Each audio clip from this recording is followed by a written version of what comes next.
ওকে, so আপনাদের কাছে প্রশ্ন, আপনি একটু নিজেকে প্রশ্ন করেন যে আপনি কেন বা কি কারণে এখনো ফ্লুয়েন্ট স্পিকার হতে পারেননি, বা আমরা কেন ফ্লুয়েন্ট স্পিকার হতে পারি না, একটু আমাকে কমেন্ট করে জানান কাইন্ডলি। সবাই একটু এটা কাইন্ডলি আমাকে একটু কমেন্ট করেন যে কেন আমরা ফ্লুয়েন্ট স্পিকিং শিখতে পারি না, বা ইংলিশ আমরা কেন এখনো শিখতে পারিনি। সবার কি মনে হয় যে কেন আমরা পারি না? একটু আমাকে কমেন্ট করেন যদি পসিবল হয়, কাইন্ডলি একটু কমেন্ট করেন, তাহলে ইন্টারাকশনটা ভালো থাকবে। সো জীবন এজ ভাইয়া বলেছেন ফিল লো কনফিডেন্স, প্র্যাকটিসের ভয়। ওকে, আফরান ভাই বলেছেন প্র্যাকটিসের ভয়, দ্যাটস গ্রেট। তারপরে আরেকজন বলেছেন lack of practice, fear of being mocked by others. এটা খুবই ভালো একটা আপনি খুব ভালো একটা পয়েন্ট ধরেছেন যে মক বাই আদার্স মানে ডিমোটিভেট করে সবচেয়ে বেশি। আমরা এটার জন্য খুবই মানে কি বলবো, বাংলাদেশের মানুষ আসলে এটা খুবই স্বাভাবিক যে ডিমোটিভেট থাকবে। সো থাকে না, প্র্যাকটিসের অভাব, ল্যাক অফ প্র্যাকটিস, প্র্যাকটিসের ভয়, ইংলিশ তেমন পাই না, ভয় লাগে ভাই। ওকে, এটা স্বাভাবিক। দেখেন, আমরা অ্যাজ এ হিউম্যান আমাদের রাইট আছে ভুল করার, রাইট আছে সবকিছু শেখার। ঠিক আছে? সো দেখেন, আপনি যেরকম একটু ভাবেন যে একটা বাচ্চা যখন জন্ম নেয় তখনও কিন্তু তাকে হাঁটা শেখার জন্য বারবার পড়ে পড়ে হাঁটা শিখতে হয়। সব থেকে মজার বিষয় আমার এটা মনে হয় যে যদি বাচ্চারা কথা বুঝতো, মানে ছোটবেলায় যদি আমাদের কথা বুঝতো যে এই তুমি হাঁটতে পারতেছো না, তোমার হাঁটার দরকার নেই, কি দরকার, আচ্ছা ঠিক আছে বাদ দাও, এরকম যে কথাগুলো আমরা বলি ওদেরকে, ওরা তো এটা বোঝে না। ওরা যদি এটা বুঝতো তাহলে হয়তো কেউ হাঁটাই শিখতো না।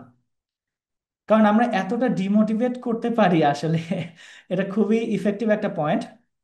এবং সব থেকে মজার বিষয় হচ্ছে যে দেখেন, এই জায়গাতেই আমাদেরকে কাজ করতে হয়। সাঁতার শিখতে হলে আপনাকে প্রথমে অল্প পানিতে সাঁতার শিখতে হয়।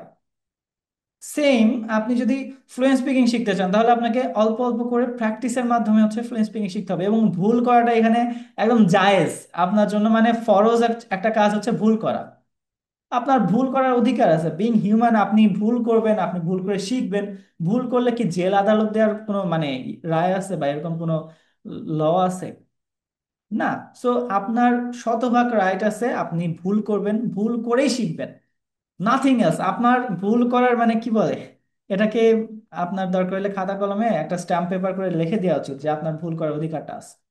সো দেখেন, আমাদের পাবলিক স্পিকিং এর ভয় আছে, ইটস ওকে, এটা সবারই আছে। কতজনের আছে আজকে আমরা দেখবো। দেখেন, আমরা we can't speak in English because of our fear of public speaking.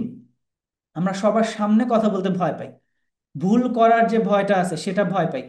যারা যারা আপনারা যারা কমেন্ট করেছেন তারা প্রত্যেকটা ওয়ার্ড রাইট লিখেছেন, যে ভয় পাই, আমাদের ডিমোটিভেট করা হয়, আমাদেরকে প্র্যাকটিসের জায়গা থাকে না, পার্টনার থাকে না। দেখেন, আমরা কথা যে বলবো পার্টনারটাই পাই না, যে ভুল করলে একটু অ্যাপ্রিসিয়েট করবে, এই জায়গাটা আমাদের থাকে না। সো এটাকে আমরা ওয়ার্ল্ড ওয়াইড দেখছি যে এটাকে বলা হচ্ছে গ্লসোফোবিয়া। এটা একটা নিউ ওয়ার্ড, আপনাদের মনে রাখার সুবিধার্থে আমি লিখে দিয়েছি।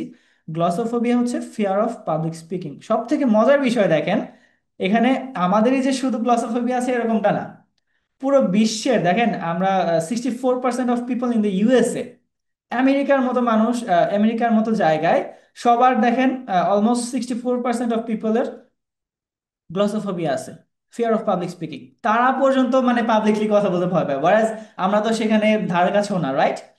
এরপরে দেখেন 75% of people in the world, পুরো ওয়ার্ল্ডের 75% অফ পিপল গ্লসোফোবিয়ায় ভোগে, মানে ফিয়ার অফ পাবলিক স্পিকিং তাদের মধ্যে থাকে।